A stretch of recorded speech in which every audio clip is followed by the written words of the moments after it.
आप आज यहां बर्फ में खड़े हैं, मगर आप में से किसी को सर्दी नहीं लग रही है। आप बारिश में खड़े हुए, कोई भीगा नहीं।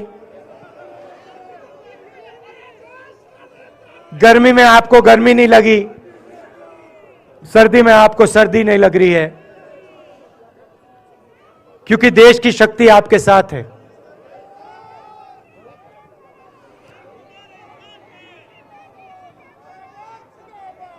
प्रियंका की बात मैं सुन रहा था। प्रियंका ने कहा मेरे मैसेज के बारे में, प्रियंका ने कहा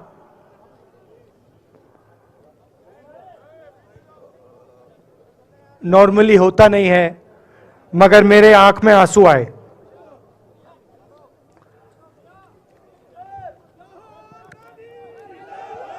क्योंकि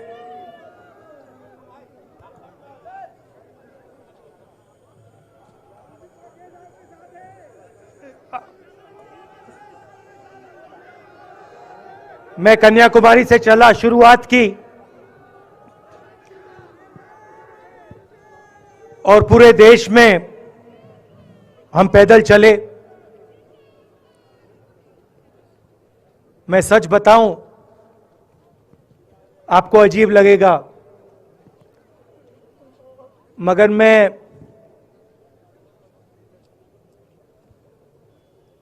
बहुत सालों के लिए हर रोज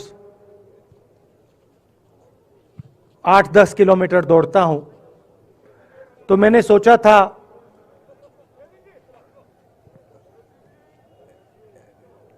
देश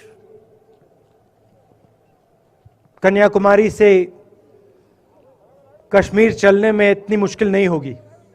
मेरे दिल में था कि आसान होगा। फिजिकली मेरे लिए ये मुश्किल काम, मैंने सोचा था मुश्किल काम नहीं होगा। शायद मैं काफी वर्जिश करता हूं, थोड़ा सा अहंकार आ गया, जैसे आ जाता है।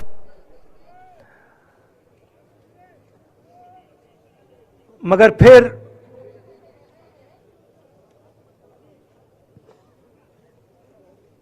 बात बदल गई। जब मैं छोटा था, फुटबॉल खेलता था, और कॉलेज में जब मैं फुटबॉल खेल रहा था, एक बार मुझे बहुत जोरों से घुटने में इंजरी हुई थी।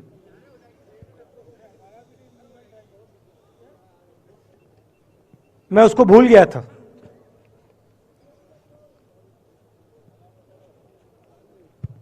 घुटने में दर्द नहीं होता था, भूल गया था उसको। दर्द गायब हो गया था। मगर कन्याकुमारी से 5-7 दिन बाद घुटने में प्रॉब्लम आई, और जबरदस्त प्रॉब्लम आई। पूरा अहंकार उतर गया, और मैं सोचने लगा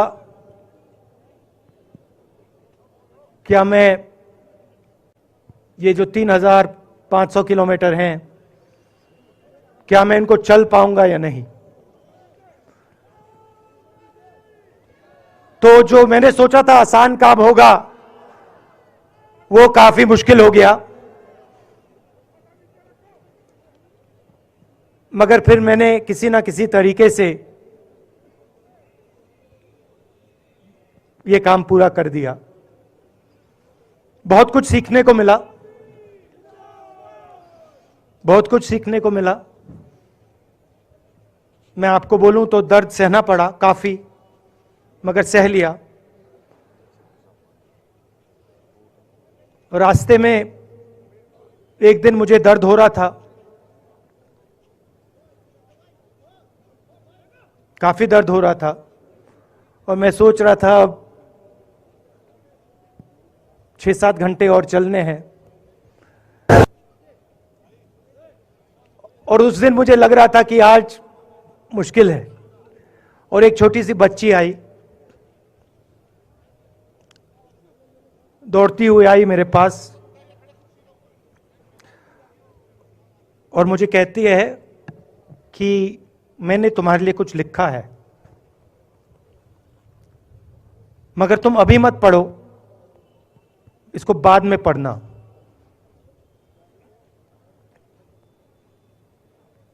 और फिर वो मुझे गले लग के भाग गई। फिर मैंने सोचा अब पढ़ता हूं क्या लिखा है।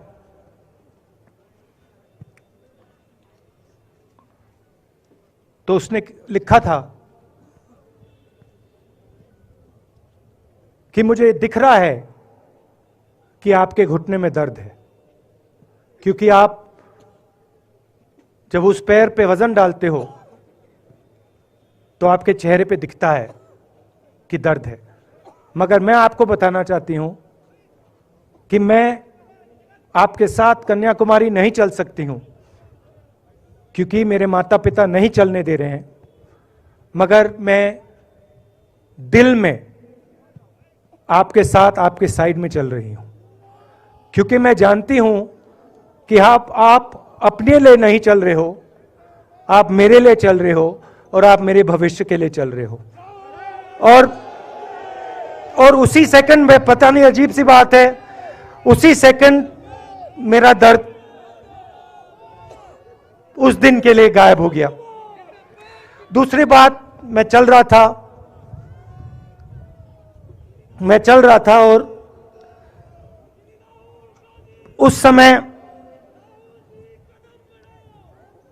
उसी समय वहां पे थोड़ी सर्दी बढ़ रही थी। सुबह का समय था और 4 बच्चे आए।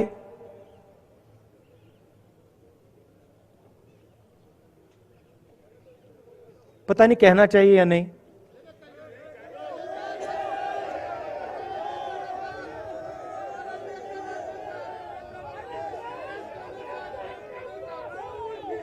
तो कह देता हूं, छोटे से बच्चे थे, भिखारी थे, भीख मांगते थे और मेरे पास आए। कपड़े नहीं थे, मैंने देखा, शायद मजदूरी भी करते थे तो थोड़ी मट्टी थी उन पे। खैर मैं ये चीजें देखता नहीं हूं, तो मैं उनके साथ गले लगा, घुटनों पे गया, ऐसे उनको पकड़ा मैंने, क्योंकि मैं उनकी लेवल पे रहना चाहता था। और फिर, नहीं सुनिए, मैं ये बात कहना नहीं चाह रहा था मगर कह दूंगा। तो उनको ठंड लग रही थी, वो कांप रहे थे, शायद उनको खाना नहीं मिला था, छोटे बच्चे मजदूरी कर रहे थे।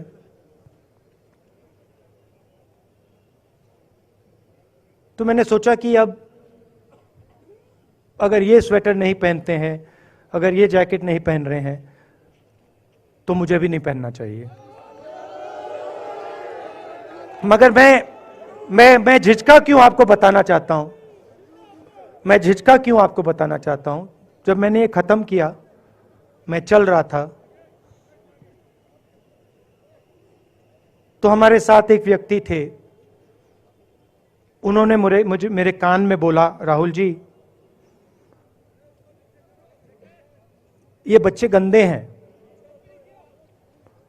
इनके पास आपको ऐसे जाना नहीं चाहिए। तो मैंने उनसे कहा, वो आपसे और मुझसे दोनों से साफ हैं।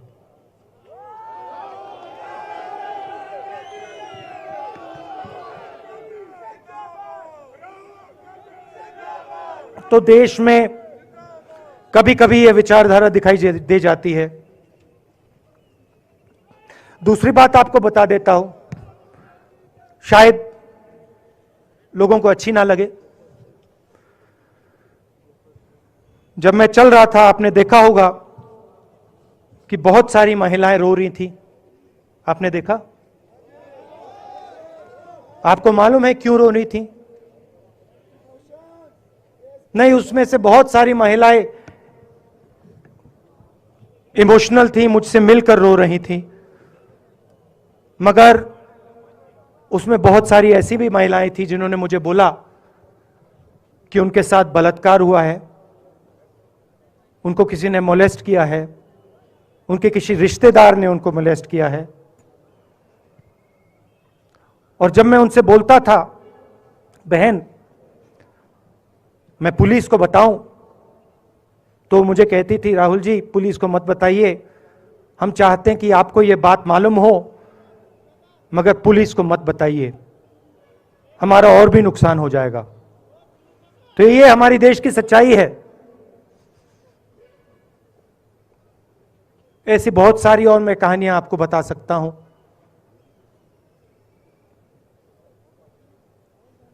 तो फिर मैं कश्मीर की ओर आ रहा था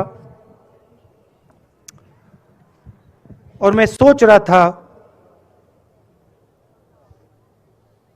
कि इसी रास्ते पे मैं नीचे से ऊपर जा रहा हूं। मैं सोच रहा था कि इसी रास्ते से सालों पहले मेरे रिश्तेदार नीचे से ऊपर आए, सॉरी ऊपर से नीचे आए, कश्मीर से इलाहाबाद गंगा की ओर गए। और मुझे ऐसा लग रहा था कि मैं वापस अपने घर जा रहा हूं।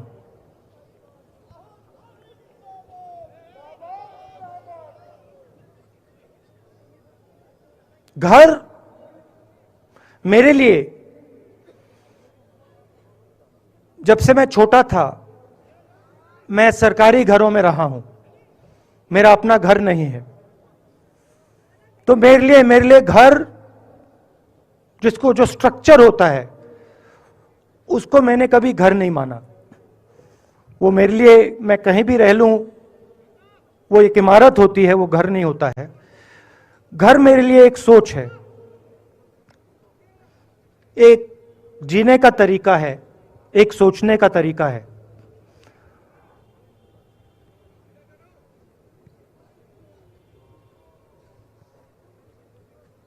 और यहां पे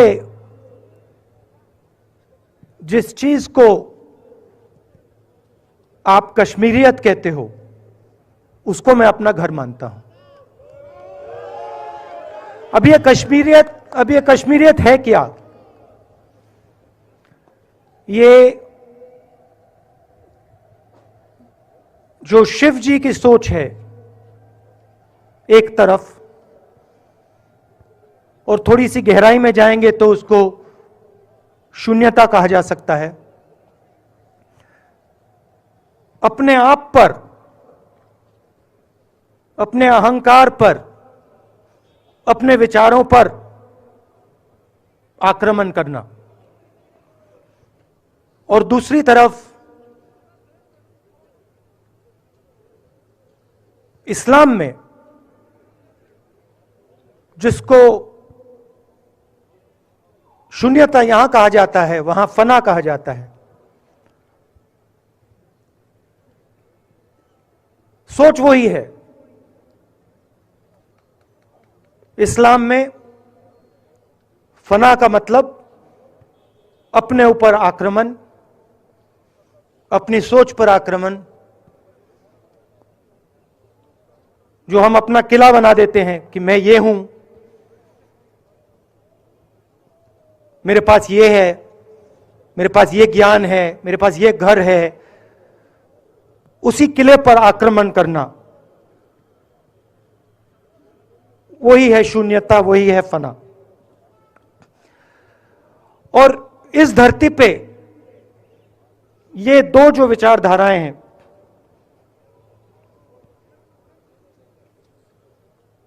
इनका एक बहुत गहरा रिश्ता है और ये सालों से रिश्ता है, जिसको हम कश्मीरियत कहते हैं। यही सोच बाकी स्टेट्स में भी है। गांधी जी वैष्णव जनतों की बात करते थे, जिसको हम यहां शून्यता फना कहते हैं, उसको गुजरात में वैष्णव जनतो कहा जाता है। असम में शंकर देव जी ने भी यही बात कही। कर्नाटक से हमारे यहां जो लोग आए हैं, वहां बसवा जी ने यह बात कही। केरल में नारायण गुरु ने ये बात की। महाराष्ट्र ने ज्योतिबा फुले जी ने यह बात की। और यहां इसको हम कश्मीरियत कहते हैं। लोगों को जोड़ना और दूसरों पर आक्रमण नहीं करना, अपने आप पर आक्रमण करना, अपनी कमी देखना।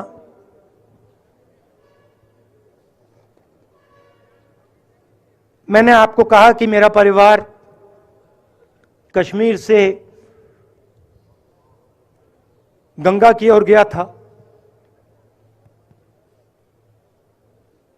इलाहाबाद संगम के बिल्कुल किनारे वहां पास में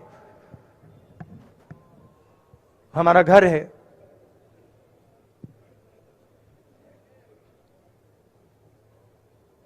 तो जब यहां से वो वहां गए, उन्होंने कश्मीरियत की जो सोच थी उसको गंगा में डाला था। गंगा में ले गए उस सोच को और उत्तर प्रदेश में उस सोच को फैलाया था, जिसको उत्तर प्रदेश में गंगा जमुना तहजीब कहा जाता है।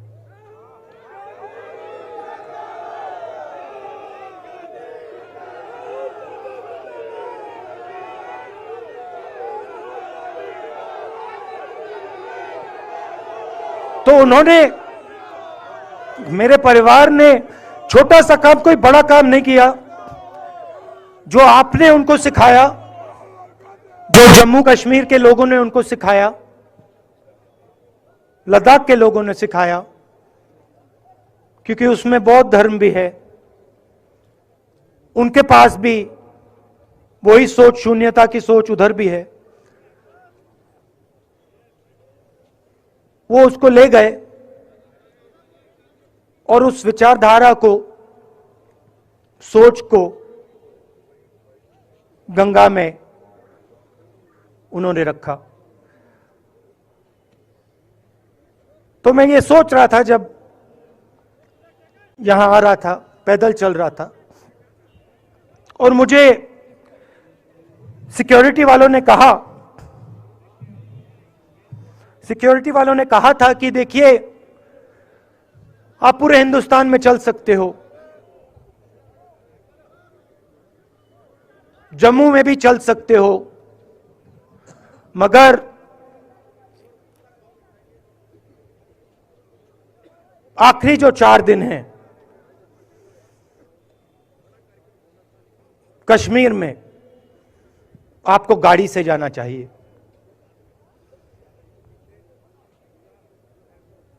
वेणुगोपाल जी ने मुझे कहा पहले, और जो ऑर्गेनाइज कर रहे थे उन्होंने कहा। 3-4 दिन पहले एडमिनिस्ट्रेशन ने कहा कि देखिए, शायद डराने के लिए, कि देखिए अगर आप पैदल चलेंगे तो आपके ऊपर ग्रेनेड फेंका जाएगा। तो मैंने सोचा, नहीं सुनिए, मैंने सोचा कि ऐसे करते हैं, मैं अपने घर वापस जा रहा हूं, 4 दिन पैदल चलूंगा, अपने घर के जो लोग हैं उनके बीच में चलूंगा। और मैंने सोचा कि जो मुझसे नफरत करते हैं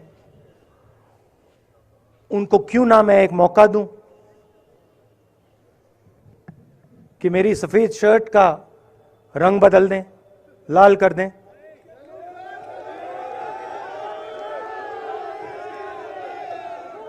क्योंकि मेरे परिवार ने मुझे सिखाया है, गांधी जी ने मुझे सिखाया है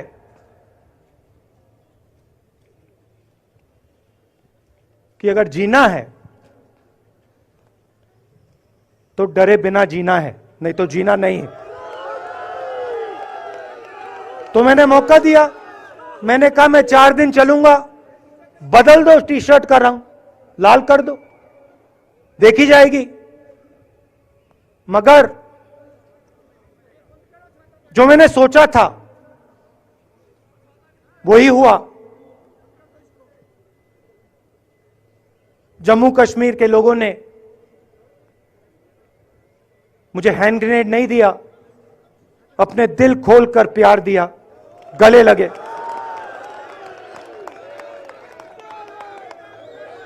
और मुझे बहुत खुशी हुई कि उन सब ने मुझे अपना माना और प्यार से बच्चों ने, बुजुर्गों ने आंसुओं से मेरा यहां स्वागत किया। मैं अब जम्मू कश्मीर के लोगों से और जो यहां हमारे सेना के लोग काम करते हैं, सीआरपीएफ के लोग काम करते हैं, उनको मैं कुछ कहना चाहता हूं।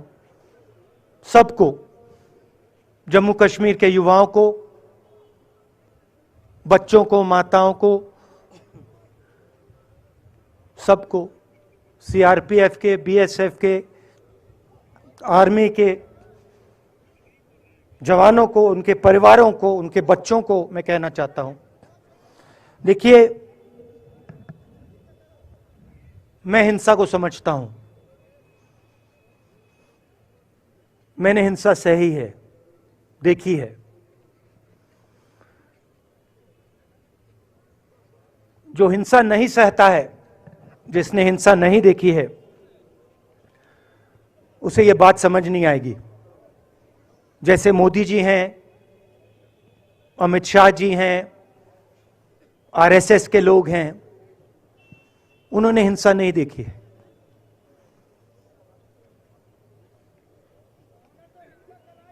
डरते हैं, नहीं डरते हैं, देखिए डरते हैं।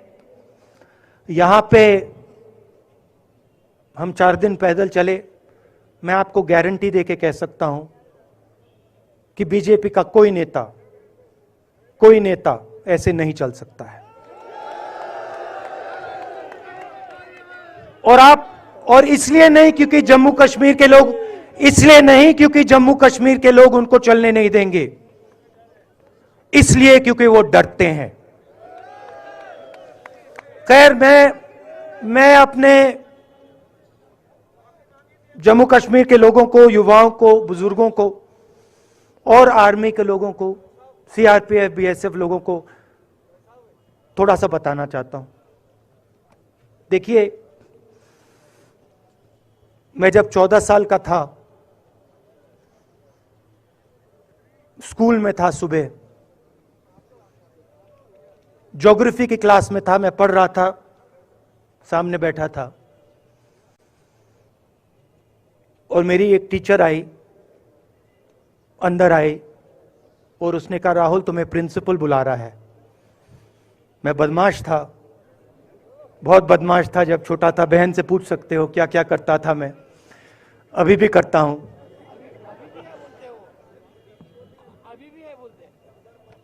मैंने सोचा प्रिंसिपल बुला रहा है, मैंने कुछ गलती की होगी, अब मार पिटेगी। वहां पे केनिंग होती थी, मैंने सोचा था अब केनिंग होगी मेरी। मगर जब मैं चल रहा था, जिस टीचर ने मुझे बुलाया, उसको देखकर मुझे कुछ अजीब सा लगा। और जब मैं प्रिंसिपल के ऑफिस पहुंचा तो प्रिंसिपल ने कहा, राहुल तुम्हारे घर से फोन कॉल है।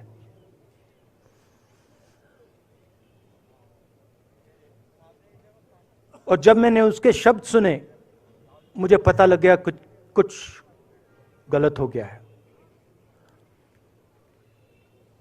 मेरे पैर कांपे और मैंने जैसे फोन अपने कान पे लगाया तो मेरे मां के साथ एक औरत काम करती है, वो चिल्ला रही थी, राहुल, दादी को गोली मार दी, दादी को गोली मार दी, दादी को गोली मार दी। 14 साल का था।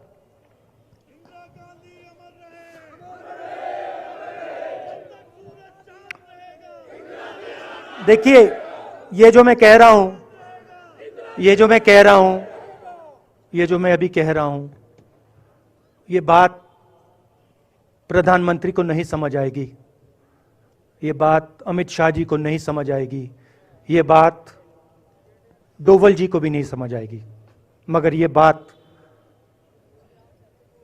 कश्मीर के लोगों को समझ आएगी, ये बात सीआरपीएफ के लोगों को समझ आएगी, ये बात आर्मी के लोगों को समझ आएगी, उनके परिवारों को समझ आएगी। तो उन्होंने मुझे कहा, नाम ओंगमू है उसका, उसने कहा दादी को गोली लग गई, दादी को गोली लग गई। और फिर मुझे गाड़ी में वापस ले गए, प्रियंका को मैंने स्कूल से उठाया, मैं वापस गए।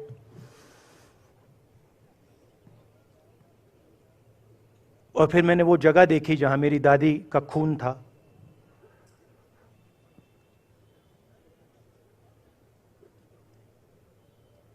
पापा आए, मां आई, मां बिल्कुल हिल गई थी, बोल नहीं पा रही थी।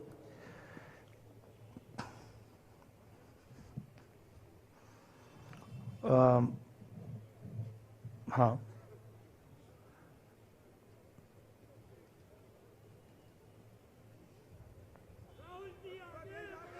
फिर क्या हुआ, तो जब जो हम लोग हैं जिन्होंने हिंसा देखी है,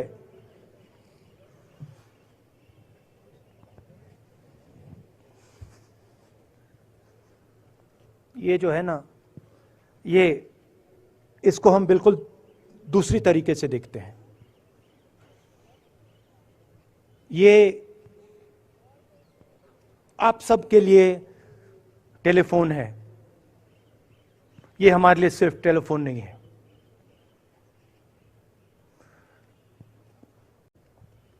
उसके बाद 6-7 साल बाद मैं अमेरिका में था और फिर से टेलीफोन आया। 21 में टेलीफोन आया। जैसे बहुत सारे, जैसे जो पुलवामा में हमारे सैनिक मरे थे, उनके घर टेलीफोन आया होगा, हजारों कश्मीरी लोगों के घर टेलीफोन आया होगा, सेना के परिवारों को टेलीफोन आया होगा, वैसा ही टेलीफोन आया। पिता के एक दोस्त थे, उन्होंने मुझे फोन किया और कहा, राहुल बुरी खबर है। मैंने उनसे कहा, मैं जानता हूं, पापा मर गए। कहते हैं हाँ। मैंने कहा धन्यवाद, फोन रख दिया। तो मेरा कहना है जो हिंसा करवाता है, जैसे मोदी जी हैं, अमित शाह जी हैं, अजीत डोवल जी हैं, आरएसएस के लोग हैं, वो इस बात को समझ नहीं सकते हैं, वो दर्द को समझ नहीं सकते हैं। हम समझ सकते हैं। पुलवामा के जो सैनिक थे, उनके बच्चों के दिल में क्या हुआ मैं जानता हूं। मेरे दिल में वही हुआ है जो यहां पे कश्मीर में लोग मरते हैं, उनके दिल में क्या होता है। जब फोन कॉल आता है क्या लगता है, वो मैं समझता हूं, मेरी बहन समझती है। तो कल किसी जर्नलिस्ट ने मुझसे पूछा, यात्रा का क्या लक्ष्य है?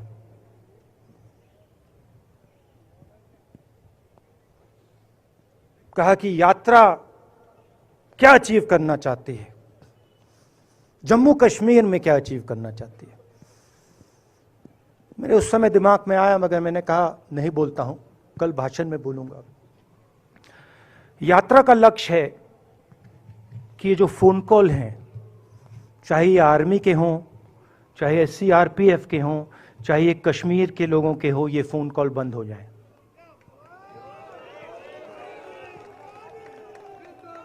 कि ये फोन कॉल किसी बच्चे को, किसी मां को, किसी बेटे को ना लेना पड़े। मेरा लक्ष्य ये जो फोन कॉल हैं इनको बंद करने का है। अब देखिए, बीजेपी आरएसएस के लोग आक्रमण किस चीज पे कर रहे हैं। मुझे गाली देते हैं, मैं उनका धन्यवाद करता हूं, क्योंकि मैंने आपको शून्यता की बात की, शिव की बात की, उसको मैं समझता हूं और मैं दिल से उनका धन्यवाद करता हूं कि जितना भी वो मेरे ऊपर प्रेशर डालें, जितनी भी गाली लगाएं, जो भी वो करें, उससे मैं सिर्फ सीखता हूं। तो मैं एक प्रकार से उनका धन्यवाद करता हूं। मगर जो मैंने आपको बात बोली पहले, चाहे वो कश्मीरियत है, चाहे वो वैष्णव जंतो है, चाहे वो शंकर देव जी हैं, बसवा हैं, नारायण गुरु हैं, तिरुवल्लुवर हैं जो तमिलनाडु के बड़े पोएट हैं, फूले जी हैं, और जो कश्मीरियत हैं, ये इस विचारधारा पे आक्रमण कर रहे हैं। और ये जो विचारधाराएं हैं, ये इस देश की नींव है, इस देश की फाउंडेशन है। और आपने जो किया, जो यात्रियों ने किया, हम सब ने किया, इस विचारधारा की रक्षा के लिए किया है। मैंने ये काम अपने लिए नहीं किया, मैं ऐसा काम अपने लिए कभी कर ही नहीं सकता हूं। मैंने ये काम हमारे कांग्रेसी मित्रों को ये अच्छा ना लगे, मगर मैंने ये काम कांग्रेस पार्टी के लिए भी नहीं किया है।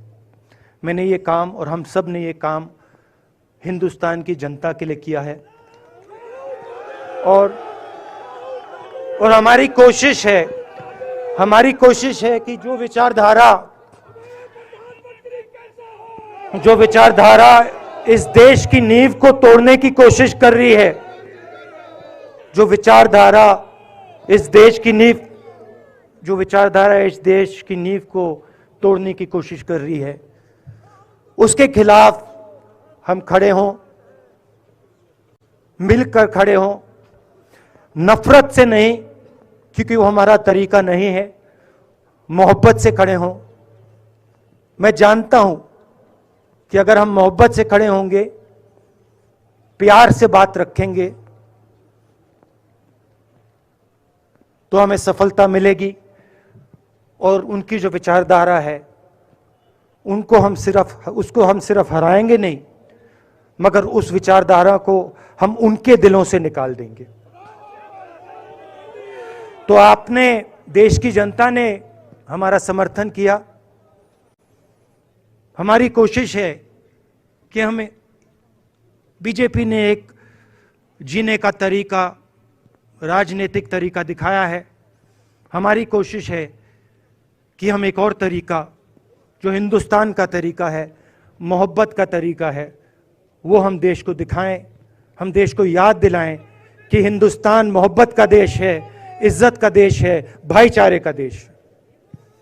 तो हमने जो कहा था, छोटा सा कदम लिया है, बड़ा कदम नहीं है। नफरत के बाजार में मोहब्बत की दुकान खोलने की कोशिश की। धन्यवाद। जय हिंद।